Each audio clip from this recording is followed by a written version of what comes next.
किसकी है? भोले बाबा ने जवाब दिया, अच्छा तो तुम जवाब पे गुस्सा हो? पार्वती बोली, हाँ हम इसी बात पे गुस्सा हैं।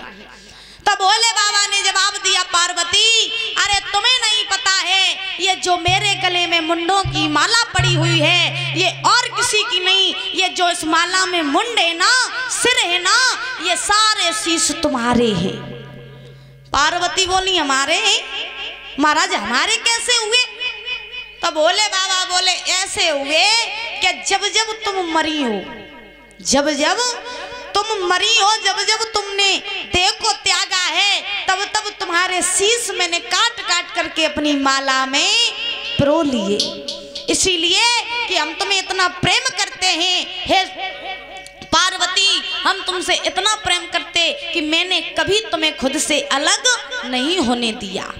तो ये तुम्हारे जो मुंड हैं, तो जितनी बार तुम मरी हो और जितनी बार तुमने जन्म लिया, उतनी बार तुम्हारे शीशों को काट काट करके मैंने अपने गले में माला बनाई है, और वही माला हम पहने।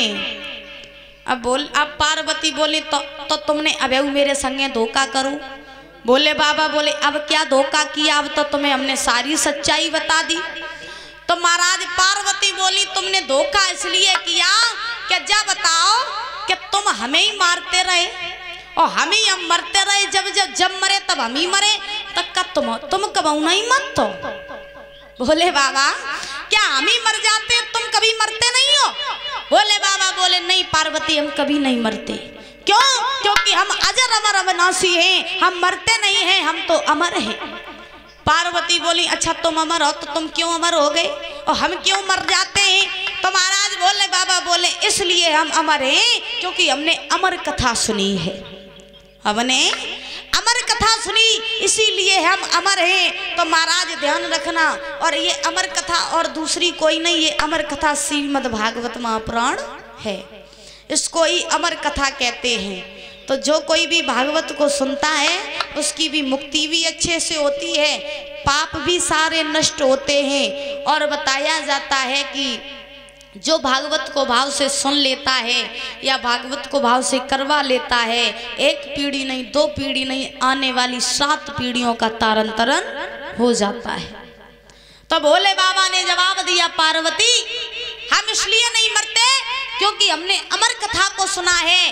तो अब पार्वती ने जवाब दिया, अच्छा तो तुमने अमर कथा को सुना, तो अब तो भोले बाबा कछु हो जाए, अमर कथा तो हम भी सुनेंगे, और जब हम और आप दोनों अमर हो जाओगे तो फिर तुम्हें मुंड की माला बनाने की जरूरत ही नहीं पड़ेगी, तो तुम हमें भी अमर कथा सुनाओ। अब भोले बाबा ने जवाब दिया, नहीं पार्वती अमर कथा ऐसे नहीं सुनी जाती है। महाराज भोले बाबा ने जवाब दिया, है पार्वती तुम अमर कथा नहीं सुन सकती। पार्वती बोली, क्यों नहीं सुन सकते, हमें अमर कथा सुननी है। बोले बाबा कुछ भी करो लेकिन हमें अमर कथा सुनाओ। अब जो इतनी बात कही कि अमर कथा सुनाओ, तो महाराज भोले बाबा समझ गए कि अब पार्वती ने जिद पकड़ ली। और एक बात बताएं, अगर माताएं हमारी अगर कोई जिद पकड़ लें, कोई जिद ठान ले, तो फिर बच्चे ब्रह्मा जी उतरे हैं उन्हें क्यों नहीं मानती। अगर जिज्जा ठान ले कि आज हम अपने मायके जाइए, तो फिर कोई कात रहे कि ना जाओ ना जाओ ना जाओ, लेकिन जिकाऊ की माने नहीं, मायके जाए के जरूर रही है। बताओ परिचित महाराज सही बात है या नहीं है? हाँ, अगर जो कोई बात ठान लेवे कि हमें ऐसो काम करिए, तो स्वयं ब्रह्मा जी उतर के आए जाए और जब कहीं के ऐसो काम ना करो तो उजे नहीं मानती है। हाँ, करिए मन की सुनिए सबकी। तो महाराज इधर पार्वती ने जवाब दिया, भोले बाबा अब तो कुछ भी हो जाए हम किसी की बात नहीं मानेंगे, आपकी भी नहीं मानेंगे। अगर आपने अमर कथा सुनी तो अमर कथा हमें भी सुनाओ, हम अमर कथा सुनेंगे। तो ध्यान रखना महाराज, पार्वती ने जिद पकड़ ली। भोले बाबा ने जवाब दिया, ठीक है पार्वती, अगर तुम चाहती हो कि हम तुम्हें अमर कथा सुनाएं तो तुम्हें हम अमर कथा जरूर सुनाएंगे। तो परीक्षित महाराज भोले बाबा ने क्या कहा कि अमर कथा हम तुम्हें कैलाश पर्वत पर नहीं सुनाएंगे। पार्वती बोली, तो कहाँ सुनाओगे? तो भोले बाबा ने आज पार्वती को साथ लिया और साथ लेके भोले बाबा आज उत्तराखंड के लिए चले। और जैसे ही भोले बाबा उत्तराखंड के लिए चले तो बताया हुआ ऐसा,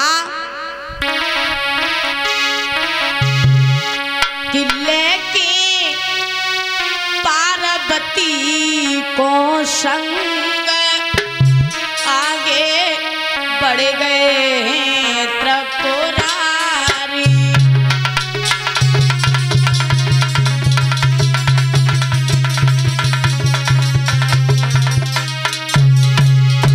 आज भोले बाबा चले, पार्वती को साथ लिया और महाराज साथ लेके भोले बाबा कैसे जा रहे हैं?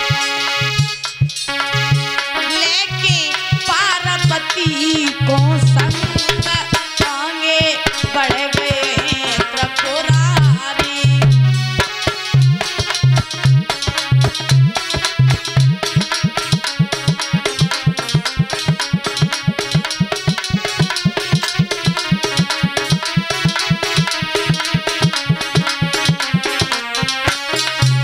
और बताया, अरे पहुंचे जंगल में जाई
सही किया, वैसे ही अग्निदेव को अपने पास बुलाया। अग्निदेव को पास बुला करके भोले बाबा ने जवाब दिया, अग्निदेव इस सारे जंगल को विध्वंस कर दो, सारे जंगल को भंग कर दो।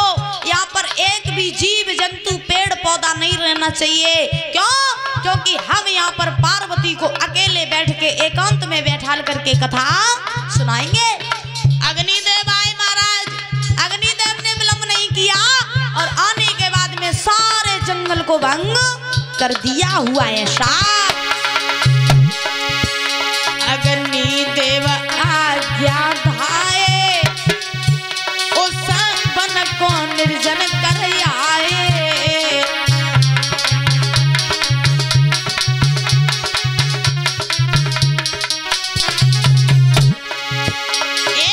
अग्निदेव धाये और वन को भंग कर आए।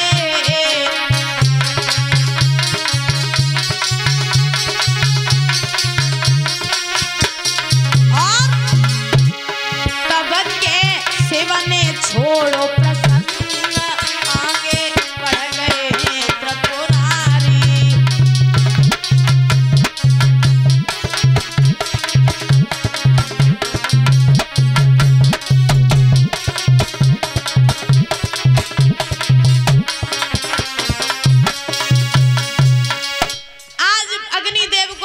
भोले बाबा ने और पास में बुला करके जवाब दिया, अग्निदेव इस सारे जंगल को भंग कर दो और यहाँ पर कोई भी पशु पक्षी जीव जंतु पेड़ पौधा कुछ भी नहीं रहना चाहिए। माताओं ध्यान देना, आज इधर जैसे ही इतने वचन कहे अग्निदेव आए, आ करके अग्निदेव ने बिल्कुल विलंब नहीं किया और महाराज सारे वन को एकदम से विध्वंस कर दिया। वन में एक भी जीव जंतु पशु पक्षी पेड़ पौधा कुछ नहीं रहा। लेकिन गलती यहाँ हो गई कि एक उसी वृक्ष, एक सूखे वृक्ष का तना रह गया। उसी जंगल में एक सूखे वृक्ष का तना रह गया और उसी तने में महाराज एक तोती का बच्चा रह गया। और जब उसी तने में एक तोती का बच्चा रह गया तो ना नजर अग्निदेव की पड़ पाई और ना नजर भोले बाबा की पड़ी। अब जब नजर किसी की नहीं पड़ी तो सूत जी महाराज समझा रहे हैं शौनकादिक ऋषियों, जब किसी की नजर नहीं पड़ी तो किसी ने ध्यान नहीं दिया। तोती का बच्चा जीवित था। अब परीक्षित महाराज भोले बाबा ने देखा कि सारा वन विध्वंस हो गया, जंगल में कुछ नहीं रहा। तो भोले बाबा ने पार्वती से कहा कि हे पार्वती, अब कथा सुनाने का टाइम आ गया, समय आ गया, तो अब हम तुम्हें कथा सुनाएंगे। तो महाराज एक सुंदर सा स्थान का निर्माण किया भोले बाबा ने, और जब सुंदर स्थान का निर्माण किया तो आज श्रोता के रूप में पार्वती बैठ गई। और महाराज आज भोले बाबा पार्वती को कथा सुनाने लगे। जब जैसे ही भोले बाबा ने पार्वती को कथा सुनाई तो प्रमाण ये मिला, भोले बाबा ने पार्वती से एक बात कही, पार्वती एक बात तुमसे हम कहना चाहते हैं।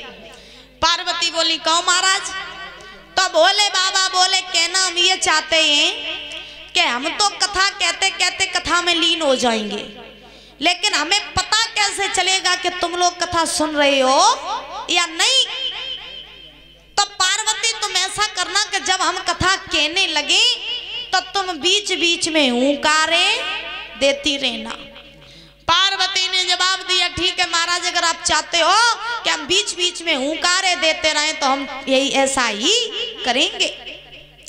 आज महाराज भोले बाबा जो रहे सो कथा कहना भोले बाबा ने प्रारंभ किया। जैसे ही भोले बाबा ने कथा कहनी प्रारंभ की है तो महाराज पार्वती बड़े मन से कथा सुनती रही, सुनती रही, सुनती रही। और इधर उस वृक्ष में जो तोती का बच्चा बैठा था वो भी कथा सुनने लगा। अब जब वो भी कथा सुनने लगा तो महाराज पार्वती बैठी। अब एक दिन नहीं, 2 दिन नहीं, 3 दिन नहीं, बिना खाए पिए भूखी प्यासी एक स्थान पे बैठी पार्वती कथा सुनती जा रही। और पहले कथा ऐसी नहीं होती थी कि थोड़ा ब्रेक मिल जाए तो फिर शांति ले ली, ऐसा नहीं होता था। दिन रात कथा चलती रहती थी, बिना खाए पिए एक आसन पर बैठ करके कथा सुनो। तो महाराज पार्वती आज बैठ गई। अब जैसे ही पार्वती को 1 दिन नहीं, 2 दिन नहीं, 3 दिन व्यतीत हुए धीरे धीरे, वैसे ही पार्वती को परीक्षित महाराज नींद आई गई। और जब पार्वती को नींद आई तो पहले तो खूब हुंकारा देती रही। अब जब पार्वती को नींद आई तो जब तोती के बच्चे ने ये देखा कि पार्वती तो सोई गई, और पार्वती अगर सो गई और अगर इन्हें हुंकारे बीच बीच में न दे पाए तो भोले बाबा कथा कहना बंद कर देंगे। तो तोती के बच्चे ने क्या किया कि महाराज पार्वती के जगह आज वो तोती का बच्चा हुंकारे देने लगा। हुआ ऐसा